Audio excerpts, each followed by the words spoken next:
लोकशाहीचा बुलंद आवाज, रिपब्लिकन वार्ता महाराष्ट्र। बीडमधील पतसंस्थांची लूट थांबवणार, लुटलेल्या संस्थांची प्रॉपर्टी सील करून गरिबांचे पैसे परत देऊ, अजितदादा पवार।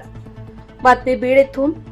बीड शहर व परिसरातील अनेक पतसंस्थांकडून गोरगरिबांच्या पैशांची झालेली लूट थांबवण्यासाठी कठोर कारवाई करणार असल्याचा इशारा उपमुख्यमंत्री व बीड जिल्ह्याचे पालकमंत्री अजितदादा पवार यांनी दिला। बीड शहरातील जाहीर सभेत बोलताना त्यांनी लुटल्या गेलेल्या पतसंस्थांवर कडक निर्णय घेण्याची घोषणा केली। अजितदादांनी स्पष्ट शब्दात म्हटले की ज्या पतसंस्थांनी गरीब जनतेची लूट केली त्या संस्थांची संपूर्ण प्रॉपर्टी सील केली जाईल। आवश्यक असेल तर ती मालमत्ता विक्री करून जनतेचे पैसे परत देऊ। गोरगरिबांची फसवणूक अजिबात सहन केली जाणार नाही। सभेदरम्यान त्यांनी बीड शहराच्या विकासाचा रोडमॅपही मांडला।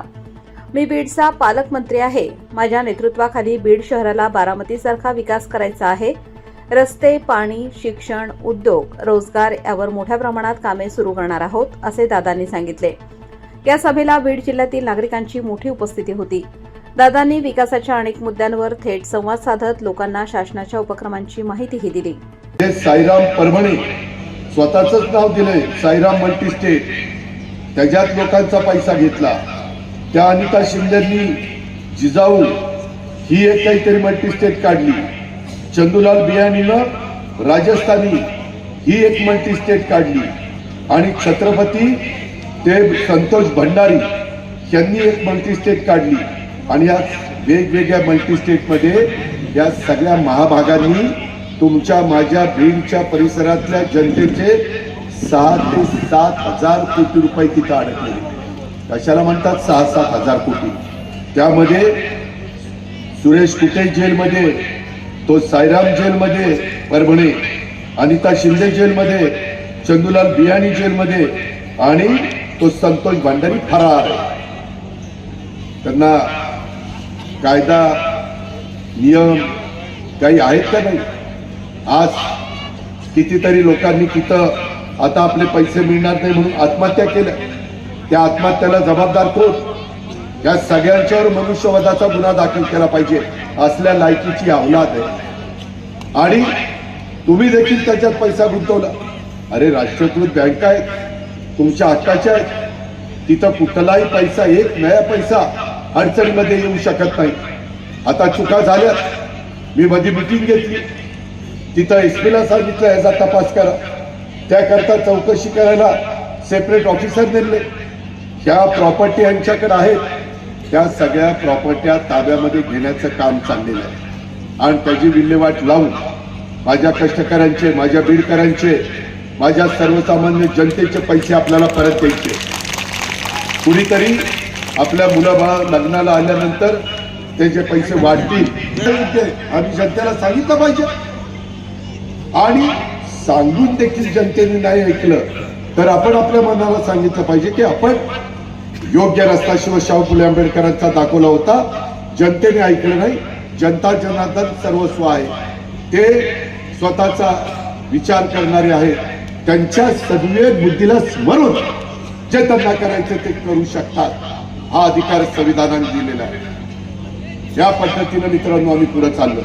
माझी आपल्याला विनंती आहे, यावेळेस आम्ही श्रीमती प्रेमलताई दादासाहेब पारवेंच्या रूपाने नगराध्यक्ष उमेदवार दिलेले, बाकीचे आम्ही उमेदवार साधारण किती प्रभाग? अरे बघू ना, ते हे बघू ना,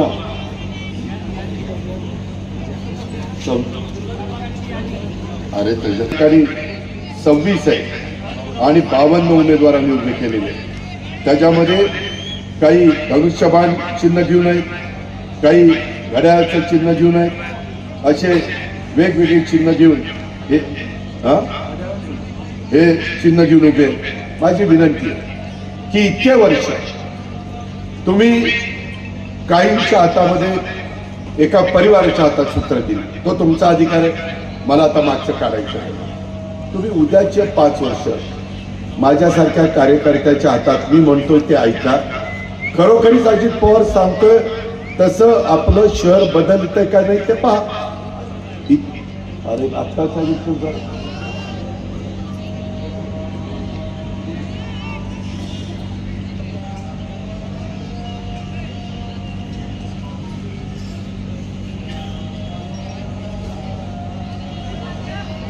ठिकाणी बीडकरांना आज देखील चांगल्या प्रकारे अंडरग्राऊंड ड्रेनेज नाहीये. याला जबाबदार कोण? इथं पिण्याचं पाणी माझ्या बीडकरांना रोज मिळत नाही. याला जबाबदार कोण? इथल्या रस्त्यामध्ये खड्ड्यात रस्ता आहे का रस्त्यात खड्डा आहे हेच कळत नाही. याला जबाबदार कोण? इथं रस्त्याने फिरताना असे कचऱ्याचे ढीग वेगवेगळ्या ठिकाणी बघायला मिळतात. त्याला जबाबदार कोण? या शहराला योग्य पद्धतीनं नेतृत्व देण्याचं काम जे इथं प्रतिनिधी म्हणून निवडून जातात त्यांचं आहे. हे मी तुम्हाला सगळ्यांना समजावून सांगतोय. आज नागरिकांच्या साठी कोट्यवधी रुपयाचा खर्च करून सिद्धिविनायक कॉम्प्लेक्स परिसरामध्ये भाजी मंडई बांधण्यात आली, परंतु ती अद्यापपर्यंत वापरात आलेली नाही. परिणामी जुनी भाजी मंडई परिसरामध्ये भाजी विक्रेते आज पण रस्त्यावर बसतात. आवश्यकता होती, ही योजना पूर्वीच राबवायला पाहिजे होती, परंतु ते न झाल्यामुळं आज माझ्या बीड शहरात सगळी गटारं, उघड्या नाल्या आणि त्या ठिकाणी नाले ओढे आपल्याला बघायला मिळत आहेत.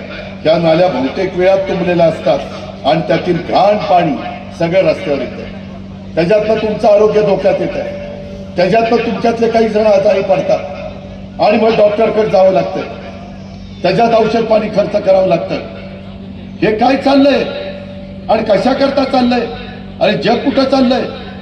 देशाला स्वातंत्र्य मिळून 75 वर्षापेक्षा जास्त काळ लोटला. बाकीची वेगवेगळे जिल्हे सुधारले आणि आपण मागे राहणार आहे. पुढची पिढी काय म्हणेल तुम्हाला? तुम्ही कुणाची बटणं दाबताय, कुणाला निवडून देताय, याचा विचार करणारच का नाही? शहरामध्ये अनेक भागामध्ये रस्ते पोहोचलेले नाहीयेत. ज्या ठिकाणी रस्त्याची कामं. रिपब्लिकन वार्ता वृत्तवाहिनीसाठी जिल्हा प्रतिनिधी Babasaheb Manere, Beed. Subscribe now and press the bell icon. Never miss an update.